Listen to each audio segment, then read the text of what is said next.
Welcome back to the Retire with Confidence podcast. As always, I am your host, Dave Zegel, and today's episode is sponsored by CWOs for Hire, which is the RIA firm, the financial planning firm that I co-own.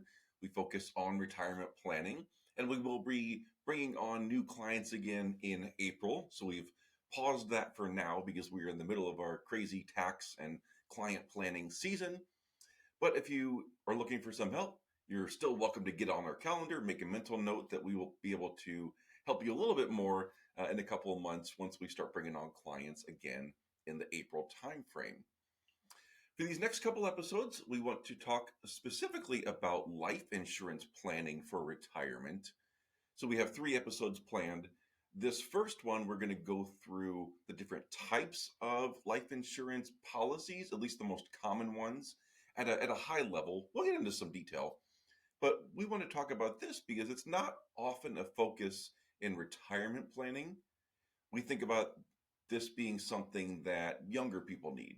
Maybe they're 30 years old, just starting to raise a family, things like that. And that's really when you need life insurance, which is very true. It makes sense. You need life insurance, disability insurance, all those things. It's less so much the case when we are doing retirement planning, but there are some situations where it can be helpful. So it's good to go through what these policies are, why we might need them, why we might not need them. That way you can have some frame of reference around what are these tools and how can we use them. So let's back up, start at a high level, because the fundamental reason for having life insurance is to be able to replace lost income if you die. There's a lot of other things that life insurance can do, and the life insurance industry has gotten creative in packaging things together in terms of some can build cash value, some are permanent, some are temporary. It gets pretty complex. But at the very, very basic level, the reason to have life insurance is to provide a death benefit to replace future income if you pass away. Hence why a lot of people think about this when they are younger, because if you are, say, 30 years old and you're starting to raise a family and you everything else is going fine, but you're saying, hey, I'm healthy now, I should probably sign up for some life insurance because I'm going to be working for the next couple decades. And if I pass away, my family loses all of that income. It's all gone. They'll have to go find their own income essentially. So we put life insurance policies in place and disability insurance policies in place, which is also really important. I argue actually more important to have a disability insurance policy when you're young because you are more likely to become disabled than you are to die. But that's a whole nother episode, whole nother story. But that's why we have those policies when we are younger, because we really need to protect that income that we are going to generate for multiple decades. So let's look at this from a retirement perspective. Let's say you are 55 years old, 60 years old, 65 years old. How much income are we protecting? Do we need life insurance? Those are the questions that we have to think about and plan for. And the simple answer is it depends, because that's always the answer. But it depends on how much do we need to protect this income?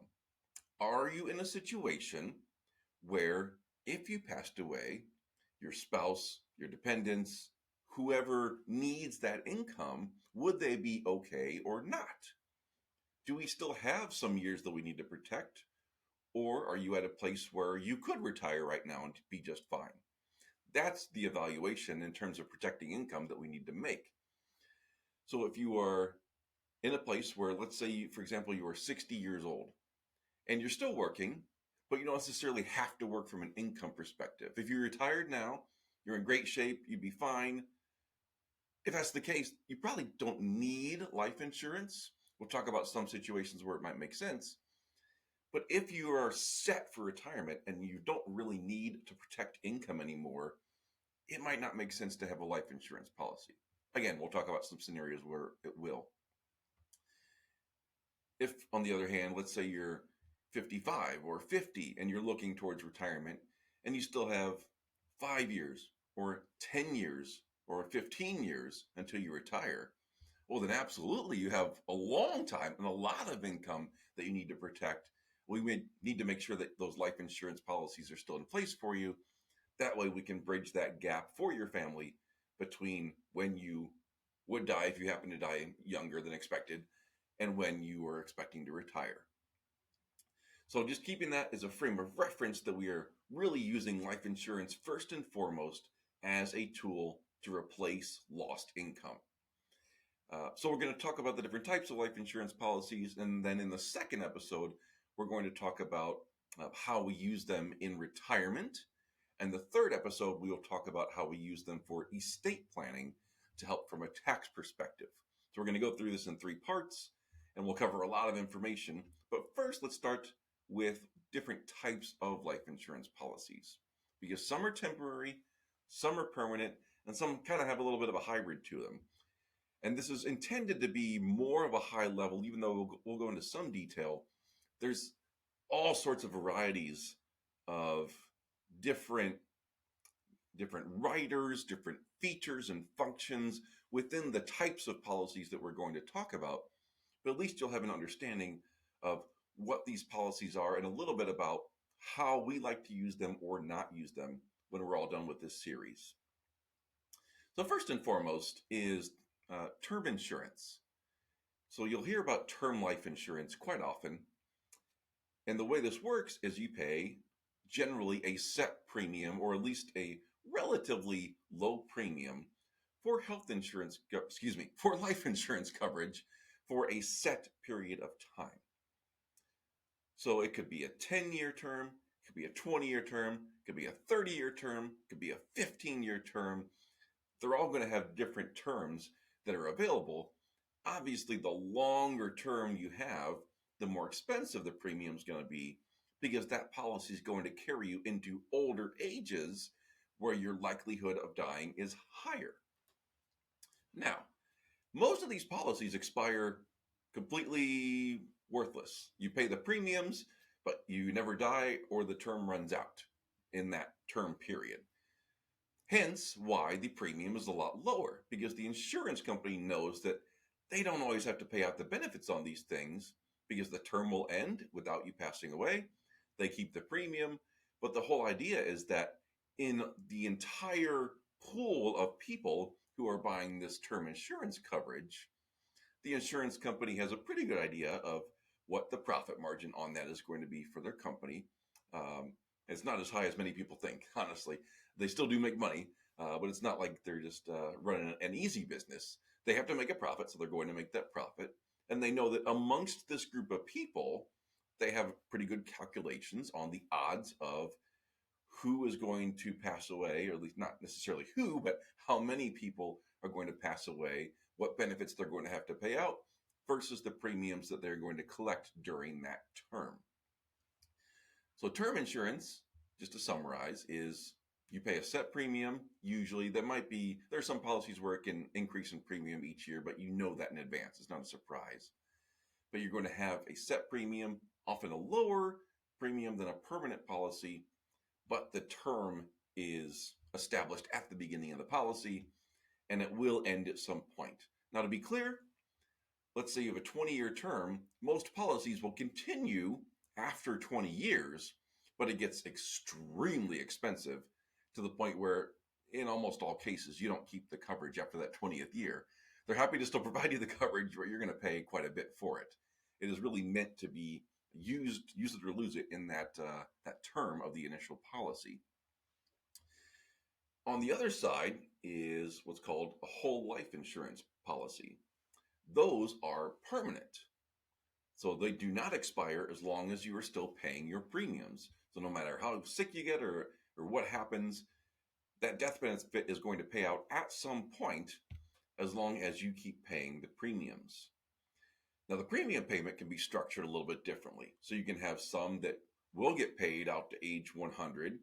You can have some that get paid to age 65. You can have some that get paid over 20 years, over 10 years. So you can structure different premium payments. Obviously, the shorter the payment period, the higher the premium is, but then you only have those payments for that short amount of time. So again, lots of different variations that you can structure with this. But whole life plans are permanent, and in almost all cases, they will build some cash value inside of that plan that will grow over time. Now, some companies are better than others at this in terms of having the cash value grow. And we've seen this firsthand with a lot of clients where some policies, the cash value kind of stinks. In other policies, the cash value does great. In fact, a lot of the mutual companies tend to have better cash value payouts because they don't have external shareholders. But in either case, it's important to note that the cash value can be really helpful, but it's not necessarily a substitute for investing in things like stocks or exchange traded funds. We have to be clear in denoting the difference between the building of a cash value, which is good, but we're not expecting a very high return on that because we're not taking any risk in that. When we invest in stocks or exchange traded funds, we are taking on a level of risk for which we expect to have over the long term higher rates of return. And a cash value life insurance policy, we're not expecting a huge payout, but we're also expecting it to be secure. So I think of a cash value inside a life insurance policy is much more like having money in a bank at something like a CD, where you're just expecting to get consistent payments over time, no issues whatsoever. And that's really what that is used for, not necessarily thinking of it in terms of a stock or a high growth investment. So just understand that yes, it can build some cash value, but we're not expecting amazing things. It's going to build over time quite nicely, but not the same as investing in something like stocks or exchange traded funds that have equity investments in them. One helpful thing, though, with the buildup of the cash value in a permanent plan is that you can borrow against it. So I have personally a relatively small permanent life insurance policy, and I've used that borrowing feature before. I used to have a rental property, and at that time it needed some repairs. I thought, well, why try to figure out how to go into a bank and getting a loan and doing all this other stuff? I just took a loan out of that life insurance policy so I could pay that back to myself effectively over time. So there is some helpful benefit to that, to where you can get most of the death benefit that you need relatively inexpensively from term insurance coverage. And you can also have some permanent coverage too that builds value over time. And by the way, the death benefit builds over time as well. But you can have some smaller life insurance policy where it's going to cover part of the death benefit, but you also get some cash value to borrow against. So we've used something like that before with clients, to where there's one example I'll give where they were somewhat younger, but they had some spare cash each month that they wanted to set aside. So we set up a permanent life insurance policy with a 10 pay. So they pay over 10 years. Now they can accumulate this value over 10 years in their cash value. And at the end of that, they effectively got a similar cash value to what they had put in. But then their premium payments on the insurance are completely finished, and now that cash value continues to build year over year. So it's a nice savings tool as long as you understand that you're not investing in stocks and stuff like that that you're expecting huge growth out of, but you want something consistent over time. So it's not that one's good, one's bad, one's right, one's wrong. Generally, you're going to look towards term insurance to get most or all of the death benefit coverage that you need. But in some cases, something like a whole life policy can provide some additional benefits and some supplements to that. Now, when I mentioned that we work with our clients on this, I no longer write life insurance policies, so we use a third party to help put all this in place. But we can still help plan, and it's important to plan and have these discussions around what the life insurance policy is doing for you and how it fits into the retirement planning, which again, we're going to talk about in the next episode. The last one I want to cover is called universal life insurance. Now, I try not to be positive or negative on things, but this is one area where it can get a little bit complex. And to be honest, because of that complexity, I have steered clear towards using universal life insurance a lot. And I know that'll bother there's a lot of proponents of universal life insurance because it can be flexible. It can do a lot of different things. My preference is to keep things simple, and at least in terms of the tools that we are using. So that way we can understand exactly how that tool is going to work for us and get us to the goals that we have for retirement. But universal life is kind of a hybrid of term and whole life. In most cases, the universal life coverage is permanent, and the premium in most cases is less expensive than the whole life insurance. You don't necessarily get all the guarantees that the whole life insurance policy can give in terms of the cash value increasing, but you might also be able to get some floors to where even if the growth inside the policy doesn't work out well, you're not going to lose money. And you can also, in some universal life policies, have it tied to something that is similar to stock market returns over time. So there's a lot that goes into whole universal life to where most often what we're seeing sold now is something to where you get a death benefit, you have a set premium that again is usually lower than a whole life plan, and maybe the cash value inside of there can get returns of the stock market up to a cap, but then there's also a floor on you losing money. So you can still get some nice returns, but there's a cap on that, and there's actually a lot of fees that still happen inside the life insurance plan itself to pay for that protection.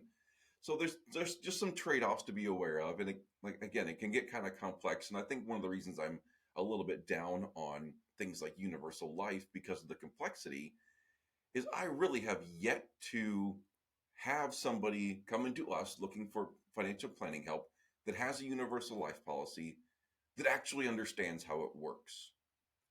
And that's a problem.